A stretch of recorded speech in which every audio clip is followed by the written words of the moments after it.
What are your emotions right now? I'm just feeling great right now. We got here last year and we kind of fell short because of the third quarter, and then it kind of looked like that was going to happen this year too. But Coach L told us like it's not over till it's over until the final buzzer. So we just kept fighting and got back up and won the game. Going back to that game last year, there's so many shots that could have fallen. I remember you taking the last shot in that game and it not falling, and to come back and make the free throws this time, make the shots this time, how good does that feel? This is great, just getting me a state championship. I wish I would have had 2 in a row, but one, that's good enough for me. Jay, talk about playing, and Jamir, I guess as well, talk about playing hard and aggressive even if you have foul trouble. How do you balance that? We both had 3 fouls right there in the third quarter, so, it was hard. But, Coach L just told us not to go, not to give up, and, just keep being aggressive with it. And then you see what we did, and we went out there and being aggressive and got the win. Yeah, Coach L just told us to be smart and be aggressive. Keep playing how you're playing, just be smart, don't get another one. Ryan, go ahead. When you guys are down 8 points, whatever it was, and out of that timeout, come out with all the points and steals, what was kind of the message at that break, and what kind of spurred you guys to make all those stops and then go on that big run? I was just telling our guys to just rebound and just try to get the defensive rebounds and not allow second and third chance points. Once we cleaned that up and we started to change in the full court press, the momentum swung our way and we just got going and got ahead. Condis, how much more comfortable are you guys? This is a good basketball team, but how much more comfortable are you when you're able to get out and run a little bit? I feel like we're the best at that. I feel like we are best in transition. So because we got Dunk City, so if we can just get one more and then Jamir, we can throw it to Jay for the lob or just a easy dunk. But it's just Jibriel, you missed an open layup, then you get called for a charge. Everything's kind of going wrong for Alcoa. How frustrated were you in that moment, especially after that charge call? I really wasn't frustrated, but nothing wasn't going my way. So I just had to get back up and just control my emotions and just keep everything under control and control what I can control, and that's on the defensive end. And if calls ain't going my way or I'm missing shots, I just got to put it behind me and look forward for the rest of the game. Ron, y'all were down 46-37. You closed the game on a 20-2 run. Nothing kind of foreshadowed that happening. How did it happen? Proud of our kids' fight. I think this game was a microcosm of our whole season. A lot of highs, but at the same time, a lot of lows. 2 4-game stretches of losses, and you got kids that just kept showing up, kept buying into the right thing, kept battling, kept fighting, and I thought they did that possession by possession. I thought at times this year when things haven't gone our way, we played out of emotion and too emotional. Tonight I saw great poise out of all of them. They literally just battled their tails off together, every possession. And then maybe I had a bad game plan going in. Game plan is gap and rebound, and we could not rebound the ball. But we had some success once we sped them up. We turned them over a little bit. That allowed us to actually run and kind of be us and be free. So maybe we should have, went with a different game plan. But at the end of the day, I'm proud of our kids because just they fought. Jamir, how aware are you of kind of what this means for Alcoa in terms of, 3rd title in 4 years, I think 5th title overall. Suddenly, schools kind of climb in the ranks in terms of how many boys basketball championships you have. How big is that you're kind of, I'm just gonna use the word dynasty, but don't get too overwhelmed by it.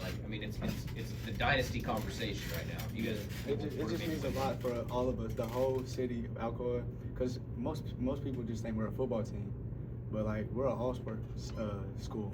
We do good in every sport that you can name.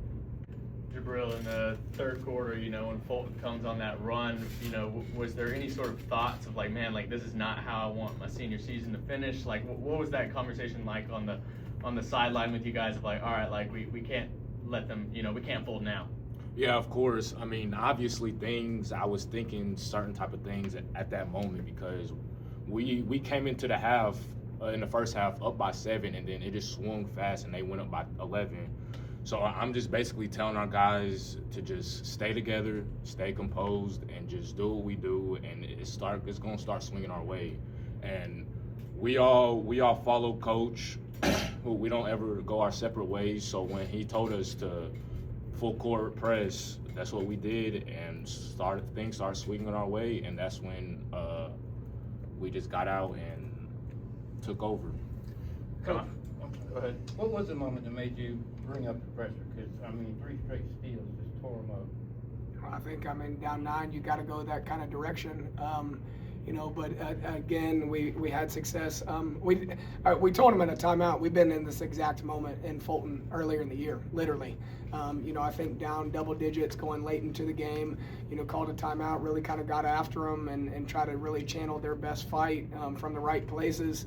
And they did it. And again, credit to them, because a lot of times in those spots, you can let the frustration take over, you can let the emotion take over, and they stay grounded in something real. And that real is just a love for each other. I'm going to continue to fight for each other.